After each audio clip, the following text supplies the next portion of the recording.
I think I chose the hottest day this summer to go and explore at Waverley Cemetery.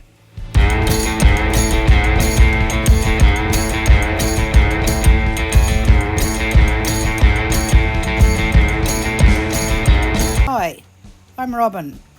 I like to go exploring, and I'm taking you along on some of my adventures. There are some people who think that cemeteries are creepy places, but I'm not one of them. I think they're interesting. I have been meaning to come out here to Waverley for a long time. My great-grandmother and my great-great-grandmother are both buried here. I can't imagine a nicer place for a poor Irish dairymaid to spend the rest of eternity. As you wander around in cemeteries, you can sometimes come across some really quite beautiful artwork. You might even get a lesson in history. This is the grave of Michael Dwyer, the Wicklow chief who was a revolutionary leader of the 1798 Irish Rebellion. There are also graves of many prominent Australians, such as poets Henry Kendall, Henry Lawson and Dorothea McKellar, famous sports people such as Fanny Durack and cricketer Victor Trumper, also aviator and inventor Lawrence Hargrave.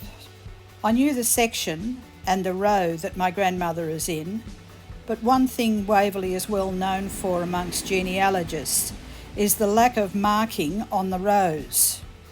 I had walked up and down for about half an hour in this dreadful heat, and I must have walked past their grave about 4 times, but it was only when I'd put the drone in the air that I finally came across it.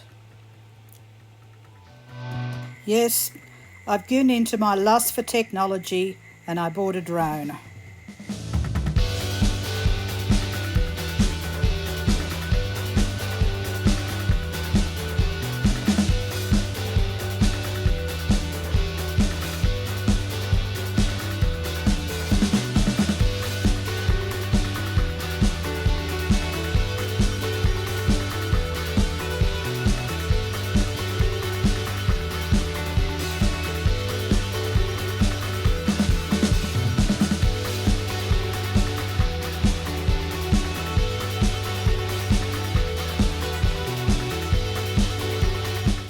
This might look a little bit stage managed, but honestly, it was the first time I laid eyes on it.